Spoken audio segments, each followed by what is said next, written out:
Alors, on va prendre du papier Arches. En fait, je prends une petite démo et puis je me mets au dos. Des fois, on me dit, mais quel est le bon côté du papier? Le bon côté du papier, c'est celui où vous faites un chef-d'œuvre.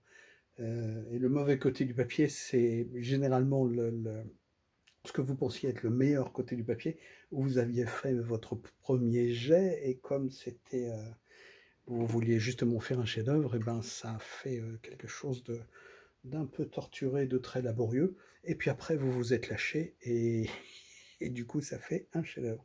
Alors, on va refaire un petit peu le même test avec en haut du super tintant. Et alors, le super tintant, il est super sombre aussi. C'est un bleu phthalo de phthalo-cyanine de chez Daniel Smith, mais en fait, ils se valent en fait tous. Avec un jaune tintant. Jaune tintant étant l'orquinacridone.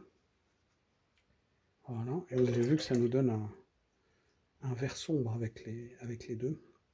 Et puis un jaune non tintant.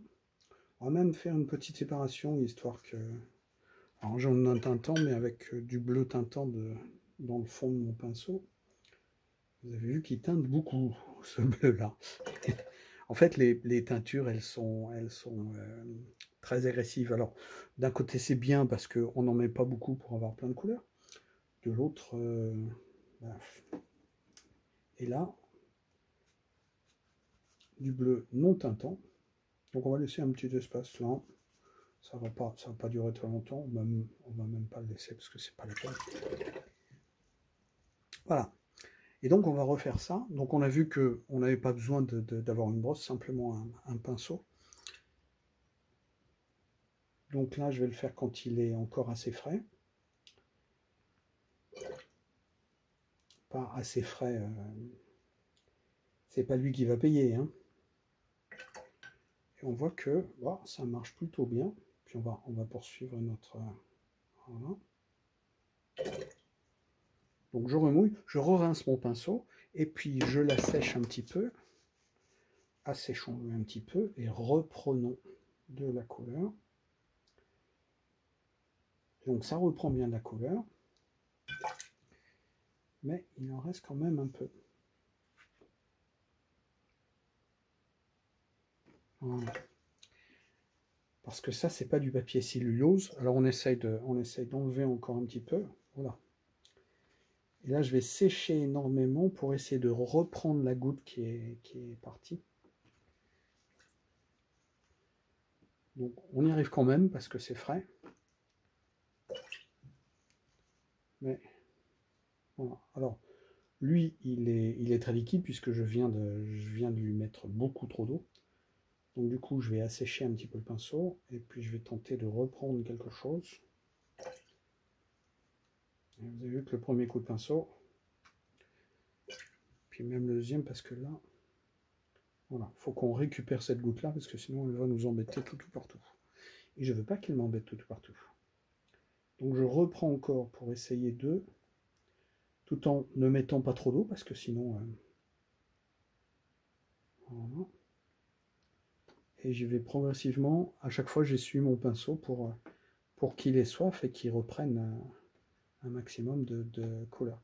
Mais vous voyez qu'on a des petits trucs qui se passent. Alors, ça peut... On peut aimer, on peut ne pas aimer. Alors on va voir avec la brosse si par hasard c'est pas un petit peu mieux. Donc je prends la brosse direct. Encore un petit peu d'eau parce que sinon ça fait pas l'effet escompté. Et alors vous avez vu que d'abord ça devient blanc et puis après ça va reverdir parce que comme c'est pas totalement sec, le pigment va revenir. C'est un peu normal, non? Oui, c'est un peu normal. Alors là, pour pas avoir ces petits effets de feston, je reprends au milieu avec un pinceau plus sec. Donc du coup, l'humidité, elle va revenir autant par là que s'évaporer par là. Et plus ici c'est sec, et moins l'eau va aller par là, mais plus elle va revenir vers ce qui est un petit peu sec, un petit peu plus sec qu'eux, mais pas tout à fait sec. Et puis là, donc ça commence à être bien sec par ici, donc on remouille un peu. Donc c'est bien sec, mais a priori, c'est moins tintant. Parce que c'est des couleurs moins tintantes. Alors vous avez vu que plus c'est sec, plus ça va faire des festons, des auréoles. Et donc on ramène avec un pinceau bien sec.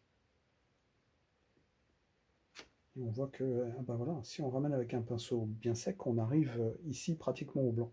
Là, un petit peu moins. Voilà. Et ce dont on s'aperçoit aussi, c'est que le papier, il fatigue moins. Donc voilà le truc avec le papier ardoise magique. Donc ça peut être des cançons, là c'est un moulin du coq rouge. Le canson, il fait un petit peu la même chose. Et ça, c'est un papier arche, grain fin très précisément. Ça peut avoir une importance, les grains, surtout pour les techniques de retrait.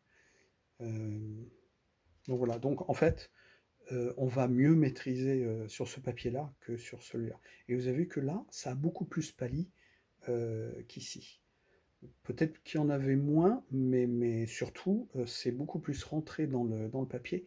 Et là, mais ça, c'est pas le coton, c'est le fait que ici, ce soit gélatiné à cœur et en surface. Et donc, la couleur va mieux ressortir parce que la couleur va un peu moins pénétrer le papier. Donc voilà, en gros. Donc, peut-être préférer celui-là.